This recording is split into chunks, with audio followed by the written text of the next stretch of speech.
Hey guys, how's it going? Dex here from dexstar.net, and this is a lesson for Jellynote.com. So this song is going to be Beat It by Michael Jackson, and this is the main groove from that song, and that's what we're going to learn today, so I'm going to jump straight into it. Right, so here's what's happening. For any of you guys, even if you're a beginner drummer, you've only maybe learned a couple of grooves. If you've looked at my kind of previous lessons on Jellynote, I've taken you through a couple of kind of basic grooves. This leads straight off of that. This is a pretty cool groove. Once you've got a couple of those grooves down, a couple of fills, you can jump straight into this. So here's what's going on. The first part of the groove, I'm going to split this into 4 different parts. So your first part is this groove just here. You've got 4 beats on the hi-hat, and you've got a bass drum on the first hi-hat at the same time as the hi-hat. So you've got beat 1, hi-hat and bass drum together. You've got the second hi-hat on its own, and then the third hi-hat, you're playing the snare drum at the same time as the hi-hat. And then the fourth one is just another hi-hat. So this will sound 1, 2, 3, 4. Bass drum on the 1, snare drum on the third beat. 1, 2, 3, 4. And make sure that the bass drum and the snare drum are exactly in time with the hi-hat just there. 1, 2, 3, 4. And then that just happens 2 more times. So that's part 1. And part 2 and part 3 are exactly the same. So you'll just play that we just did there 3 times. So you're just counting up to 4 3 times. Bass drum on the 1, snare drum on the 3. 1, 2, 3, 4.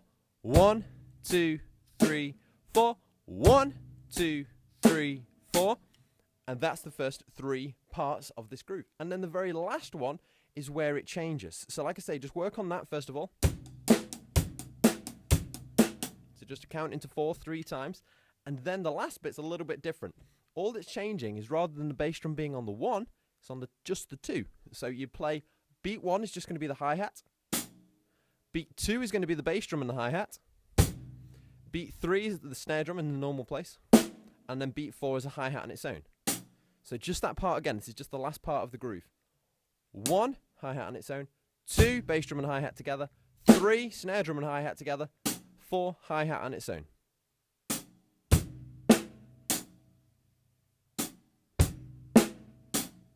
And then you've just got to tag that little bit onto the end of the 3 grooves that you previously played. So the first groove played 3 times. 1, 2, 3. And then tag this little bit on the end. Hi-hat on the 1, bass drum and hi-hat, snare drum and hi-hat together. All together it will sound like this.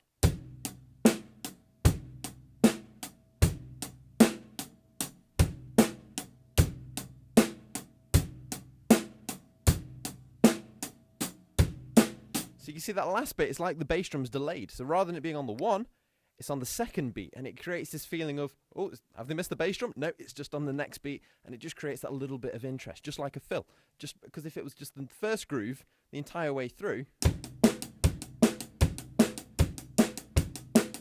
you can see it starts to sound a little bit kind of samey. But just that slight variation on the bass drum in the last beat sounds really cool. So the whole thing again.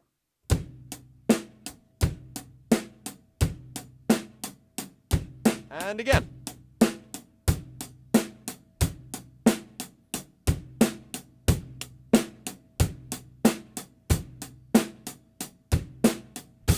And so on. And that is the main groove. Now there are slight variations throughout the song, but that is the main groove. So if you get that down, you can. I've recorded this with bands before. I've just done that groove the entire way through and it sounds cool. But if you want to put the little kind of variations and things that happen later in the song, do check it out on Jellynote.com. And this is the thing, follow the sheet music and try and follow everything that's going on there. Now, a little pointer for this song. There is hundreds of percussion parts happening in the background of this song. So when you listen to it, you'll hear a shaker going ch-ch-ch-ch-ch-ch. There's that in the background. There's a couple of extra things as well. There's another kind of big I think it's a floor tom, kind of happening, on every kind of other snare drum beat. But this is the thing, that's the basic groove. So if you look at the sheet music for this, there might be a couple of extra things. Those things are to be played by other instrumentalists. And like I say, on the record, there's loads of percussion parts happening. And this is the thing, when you're recording with a band, you'll record the drum part, and then when that's recorded, you'll listen back to that, and you'll play like a shaker part over the top, and then other little kind of bits and bobs, just to create an even bigger sound. That's not played by one drummer. There's multiple things happening at the same time. So if you're playing this live with a band, you can just do this groove, unless you're feeling super talented and you try and play those extra parts at the same time as one drummer. It is possible to do a few of those parts, but don't feel like you're going to sound exactly like the record unless you've got a couple of guys, one guy playing a shaker at the same time as you, and so on. So just try and work on this groove to start with, and then speed it up. So up to about full speed, which is about.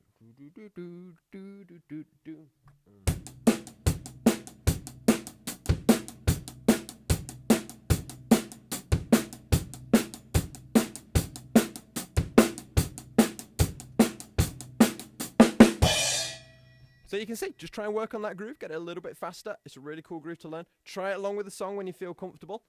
And I will see you for another lesson sometime soon. Remember to check out Jellynote. Some awesome stuff on there. You can check out the rest of this song. Like I say, little discrepancies and things. Try and put those in there once you're feeling comfortable with this, and that you can play that along with the song. And all of it's there on Jellynote and loads of other songs too.